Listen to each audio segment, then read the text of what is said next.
Hi, everyone. Let's go ahead and get started since things are running a little bit behind, and we will aim to finish up here at 1:45. Welcome to everyone who is hanging around here for the panel. And we're going to get started by having each of the three other panelists introduce themselves, and then I'll introduce myself after that. So let's see. Kurtis, you want to get us started? Sure. So I'm Kurtis Heimerl. I'm an assistant professor at the University of Washington. I largely work on community networks in remote and developing regions. Prior work has been in the Philippines and Indonesia, though we're doing a lot more domestic work. We're spinning up some networks in northern Canada at the moment, as well as in Seattle. Leandro? Hi, I'm Leandro. I'm from Technical University of Catalunya in Barcelona. I'm also co-chair of the IRTF Gaia working group, and I work on community networks, and recently also on the circular economy and the environmental impacts of networking and computation. Wonderful. We may need, can you say what the circular economy is? I know what it is, but I suspect we have people in the audience who don't. Yeah, thank you. Yeah, it's about reusing things and avoiding waste, which is like an environmental problem. Yeah. Okay, thank you. And Martin? Yeah, so I'm Martin Casado. I'm actually a venture capitalist at Andreessen Horowitz, and for the last 3 years, I've been standing up with a group, cellular networks in indigenous regions in the United States, primarily the Four Corners region, and we've been very, very active in the last 6 months, standing up in the most hard-hit COVID areas. So, and got a lot of that ongoing right now. Wonderful. So I'm Ellen Zegura. I'm a professor at GeorgiaTech, and I've been doing actually a variety of projects in the computing and social good area, not strictly networking, over about a 10-year period. And recently I've been doing quite a bit of work similar to Martin in indigenous communities in the southwest of the United States, including in the Four Corners area, including in addition to kind of thinking about extending networks, which Kurtis and Leandro and Martin all mentioned. I also have some active projects related to trying to map coverage, so understanding better where coverage is and where coverage isn't. You know, in part as a precursor to trying to extend coverage, and also because, you know, if we don't measure it, then we don't know what's working in terms of attempts to improve. So from each of us now, a kind of example of things that we've been doing. For those of you who are listening and want to ask questions, it seems like the chat is, I mean, the Q&A is okay, but not the greatest. So I'm just gonna suggest that you primarily use the Slack channel to ask questions. All right, and I'll be paying attention to that, but as we're waiting for additional questions from the audience, I'm gonna kick us off with some questions that spun up out of our discussion together. So let me start with this one. And it's what drives, when you work in this space, what drives your choice of research topics? And I think the underlying premise is that maybe it's something a little bit different than what drives your choice of research topics when you're working in networking without an explicit, without explicitly prioritizing social good. So if one of you would like to take that question as a start, Kurtis, maybe you could take this question. Sure. Yeah. I feel like somewhat of an outlier in this. In UW in particular, has a body of literature in the area, and people in the area, such that I was hired to do work on social good. And I think, you know, I'm super, super lucky to have landed in a place that supports it at such a fundamental level. So there isn't like a push to, oh, I need to do some normal networking work and get published at SIGCOMM to get tenure kind of things. And so my work sort of aligns very directly with those missions. The tension is actually somewhat the opposite, which is when I get excited about something that's not explicitly social good, trying to get my students to do it is a painful process because they came here to do this kind of work. And so, you know, there is an element of picking the program. And again, obviously I'm super lucky in it being so foundational here, where you don't have to necessarily compromise in the same way as someone who's dipping their toes has to. Yeah, I think that's a really excellent point, and perhaps might be a unique experience, as you alluded to, that you were essentially hired to do this. And I would note you're in a very different situation than Leandro and I in terms of stage of career, and Martin, of course, not being in a university setting at the moment.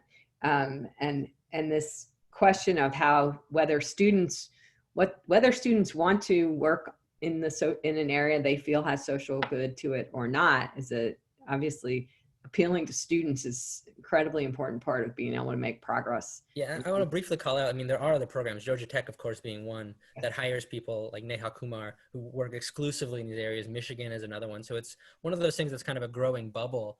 But when I was a student, I remember like a student at UC San Diego who like felt a tension there in between their like main work and their desire to do this kind of work, but they didn't have the faculty support at the time. So things are getting better. And I think that's fantastic. And that is from the leadership of the sort of senior people allowing people like me to get hired. Yeah, absolutely. Leandro, do you want to comment on problems? Yeah, I would say a couple of things. One is that usually the environment defines your research. For instance, when I started in our region, there is GIFINet, who is a very well-known community network. And then, of course, you have them nearby, you know them. So we had a privileged access to them. So we could like get not only like data sets, but also have a deeper understanding of how things worked. And then you realize when you look at papers from other groups that have this close access. So we are not in Silicon Valley, so perhaps we don't have access to certain opportunities, but we do have access to others. So I think this is one of the motivations. Of course, sometimes when it comes to getting funding, also the funder defines a little bit what you can do.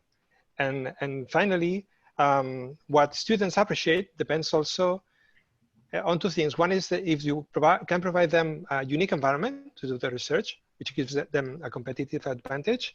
And of course, what they want to do afterwards. So that also defines if they want to go to industry, working with industry probably is the best way to start a career. So yeah, it depends on the environment very much. There was a suggestion that I switch to grid mode so that you can see all the panelists at once. I'm going to assume, I didn't realize I had that power. I'm going to assume I've now accomplished it, but perhaps it leaves you, depending on how you view it, also with a few squares with names in them. Okay. Thank you, Marwan, for suggesting that. Let's see. Martin, so your situation is different, of course. And I know, and maybe many people know, but you can remind them that your dissertation work was not about networking and social good, I don't think. And you're clearly doing maybe, I don't know whether this is, I won't psychoanalyze your mixture of venture capitalism and MuralNet, but instead I'll let you kind of, if you want to, comment on how the MuralNet work fits into the set of ways that you're using your technical talents and interests, knowing that it's not the only way you're using them. Yeah, so I think the perspective I have is a bit unique, which is I've basically worked on one problem now for 4 years, and it's just become a bigger and bigger and bigger problem. And like so many things in life, it started out as this minor irritation, you know, and then you just kind of scratch the irritation. You have like the little thread, and you kind of keep pulling the thread, and like the whole sweater unravels. And that is, listen, I grew up in Flagstaff, Arizona, in the Four Corners region. Actually, like, you know, like most poor people, like right by the forest. And it was odd because if you went, half a mile from my house, there was basically no cell reception for hundreds of miles. And if you actually look at the problem, I just got very interested in the problem. If you look at the problem, it's kind of weird, right? Like we have everything, like we have backhaul, like that came during the Obama administration. It went to all the schools. We can build cell towers really cheaply. People want it. If you ask them, you say, do you want like cell service? They say yes. It was like this kind of this curiosity. And if you then look at the problem writ large, it's just this multifarious complex thing where you need economic solvency, right? Like people aren't going to do this stuff for free. There's a huge policy and compliance component, which is probably taking 70% of our time. So we ended up having to lobby Congress to allow tribes access to EBS spectrum. So like that tribal priority window, like we were like taking Native American tribes and like marching them through Congress just so that they could be like, yes, you can have, spectrum over your land. And then there was the technical thing. Like we knew we could build cell towers for about $10,000 as opposed to like what was quoting from these like local ISPs was like $500,000. And then there's the social community aspect, right? So we had to like go like, we like literally go to like the tribal councils and we sit there and like there are these very slow decision processes and like you have to kind of work and gain trust. And so, it's a very interesting, compelling problem that you can get lost in. And, I'm kind of deep in the middle of it now. And I just can't actually imagine even focusing on another project now just because it's been so encompassing. But, I guess I maybe just stumbled on the wrong rock and I'm still falling. It's a tough rock, that's for sure. Very hard. So let me take a question from from Slack from Philippa. So since we are technologists, we generally want to use technology to solve problems. How do you guys go about outreach to understand the variety of tech, non-tech issues in regions you're working in, as well as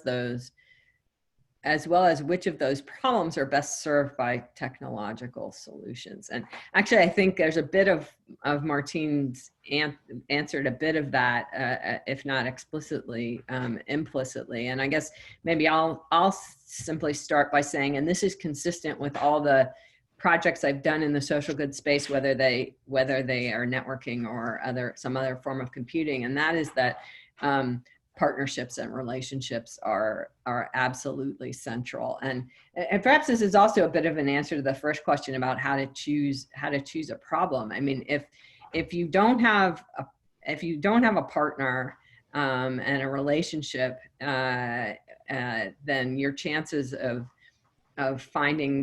understanding the space, the socio-technical space, and having a pathway both to knowing what the real problems are and being able to make some kind of progress is just extremely, really almost impossible. So partnerships become extremely important, and relationships over long periods of time become extremely important. I can relate a struggle in this regard. We have some NSF funding that includes TV white space equipment.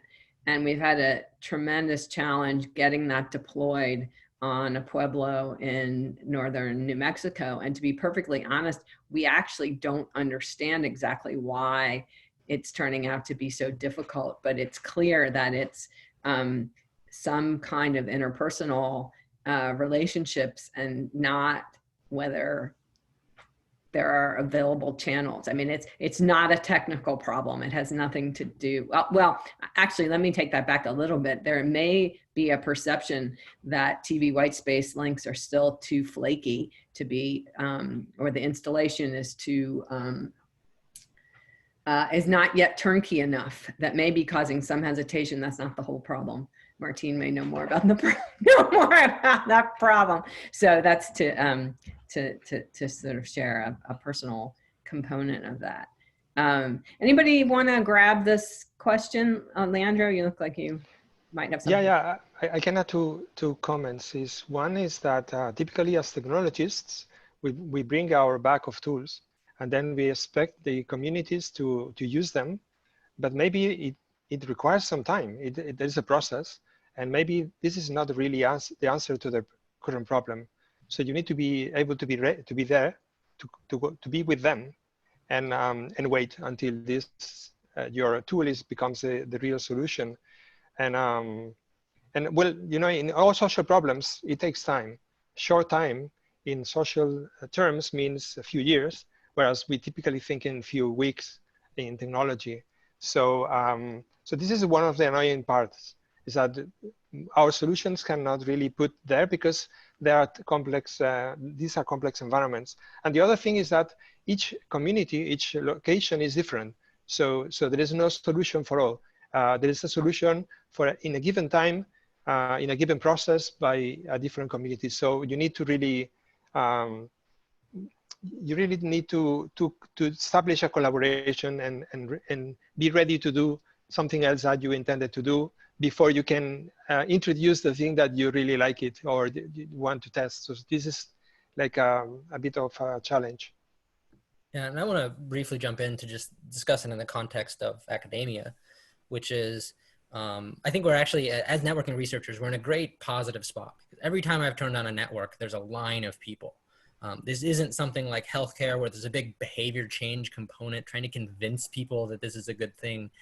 People want connectivity, but you do have to do these deep engagements. And the tricky piece gets to be when you're a PhD student and you do have this bag of tricks and you come to this place and the bag of tricks is no longer fitting. Like, do you become an expert in a new space?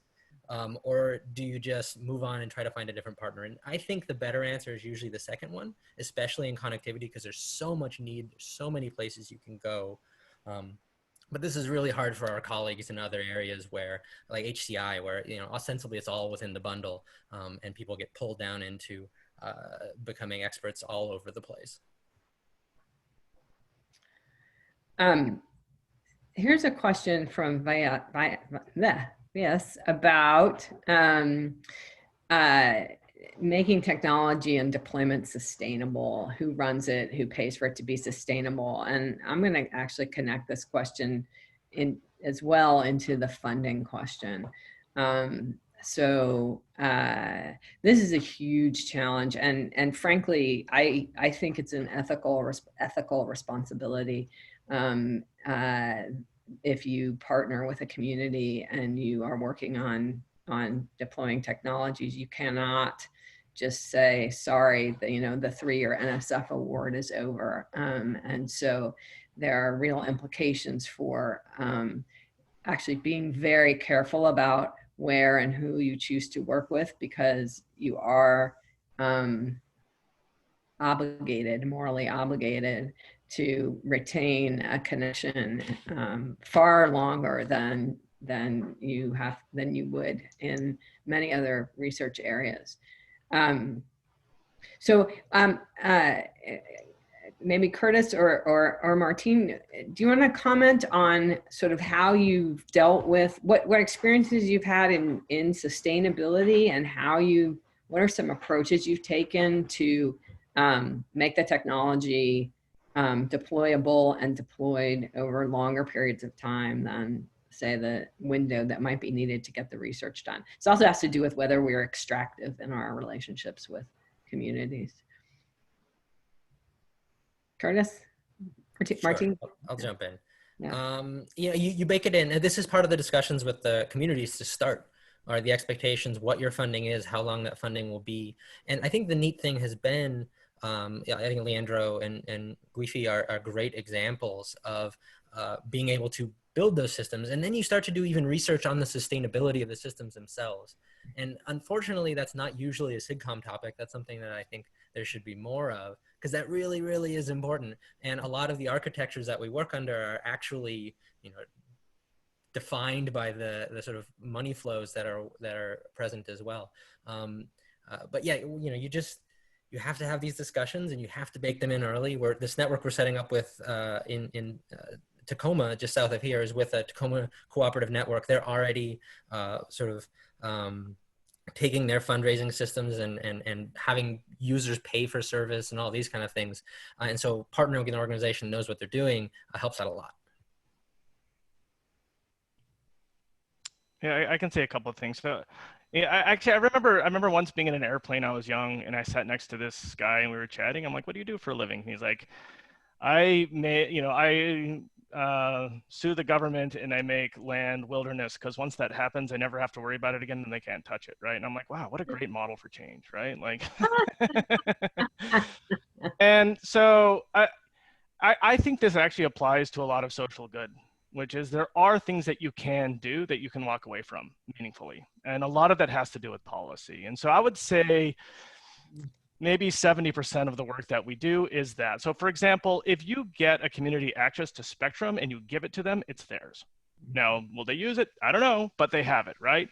If you lobby the government to bring backhaul in or set up a microwave tower, like, you know, but as part of core infrastructure, like, you know, again, it's a net benefit. And so I do think if you're interested in social good, you should look for things that basically change the way the world is in this kind of idempotent way, you know, and you kind of, you know, in this kind of stateless way.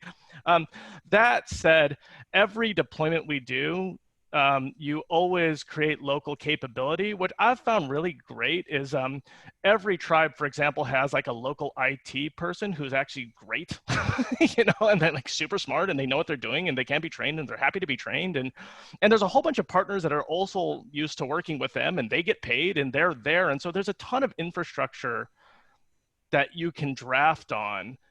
You just need to make sure that you're engaging with all of it rather than just kind of coming with your widget, dropping it off and you know, hoping things persist. Yeah, I wanted to, Leandro. Well, I lost you. I'm not sure if Yeah, your connection is flaky. She warned us about this. Yeah, just go ahead. Okay, so just one comment to the flow of discussion is sometimes we think about what we bring, but also we can get quite a lot. I mean, when it comes to sustainability, sometimes if you contact a community that has succeeded to create a network infrastructure to some extent, you can learn quite a lot from them. You can extract new knowledge that they have produced. You can help them to generalize it. And for instance, some years ago, I realized about the Ostrom's model of commons, and well, it was a great read, and I was not aware, and you could take a lot of lessons from that. And also we found a guy who developed his own mesh routing protocol, and at the university we helped him to do a PhD and translate that work into papers and share it with the community. So there's a kind of huge source of new solutions that we can help to formalize and generalize, which is also really nice. So I want to, now that my Wi-Fi is back, I want to raise a question about whether SIGCOMM is a welcoming venue for work in the networking and social good space. And Martine was laughing. I'm not quite, I can think of several reasons why. And Kurtis, I think you alluded as well to the you know, not having to produce a SIGCOMM paper as part of your expectations or non-expectations in your faculty job, which also means that you would have considered it, I think, to be a challenge to produce a SIGCOMM paper. So, so I guess this isn't really, although I've said it as a yes/no question. What I really want to do is talk about.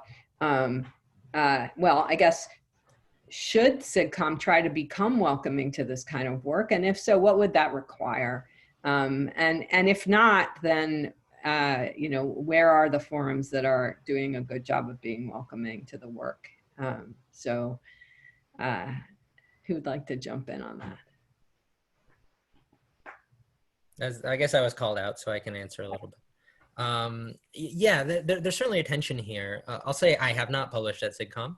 This is actually my first SIGCOMM, which was, you know, I'm here because of the panel. But obviously I like the material. I'm a networking researcher. It's the venues that we typically publish, the highest profile is probably Mobicom. And, you know, they are more application focused and they are more sort of deployment focused, and they're less data center focused is another big piece of it. You know, I think you'll see, like, even in this room, this networking for social group are all doing kind of access questions, which I think there are other things outside of that, but they're not typically within the domain of a SIGCOMM.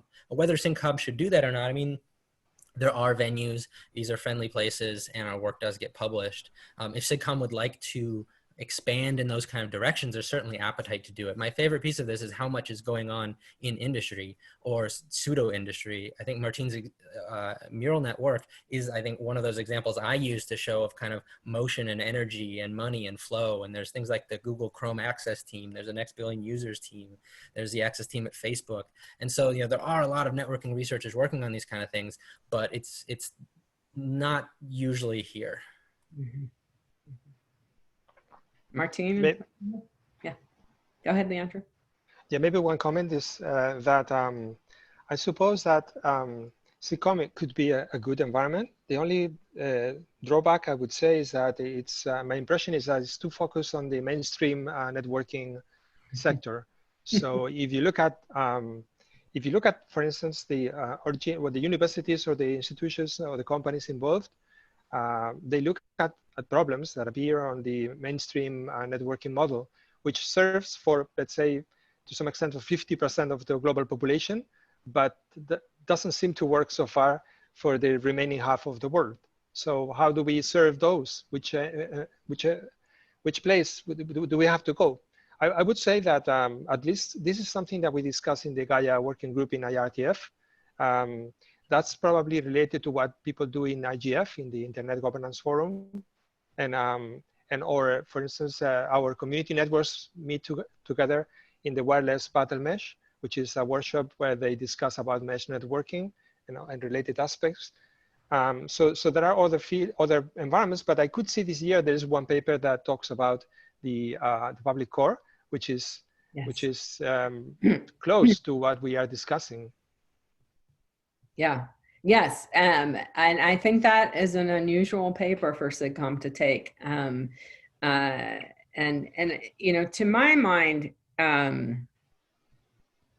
you know, we can keep, and we will keep writing papers about making networks faster and lower latency and bigger, but you know, at some point we're really missing something about equity and the role of networking in equity issues. So, and Darlene Fisher posted a question in the chat about working with social scientists. You know, it is a different mode of working, and in my view, it's gonna take a lot of care in program committee selection for there to be progress made in SIGCOMM and other under the SIGCOMM umbrella conferences, because otherwise, you know, you'll get review, like I got a review saying access is not an important problem. I mean, okay, I guess for some people it's not, but you know, that's a little stunning, right? Given the data that we know is out there and about access. I can also, I mean, I think one of the mismatches is, I think if you do this type of work, you've got to kind of stop worrying and fall in love with a heavy tail, right? Because like almost all social good work is tackling, which I find a much more difficult problem, which is, you know, this part of the distribution, which if you pull a problem at random in social good, guaranteed it's in the tail, like, you know? And so ironically, like SIGCOMM, like just likes these kind of like, you know, problems in the head, even though like the world is tackling problems in the tail.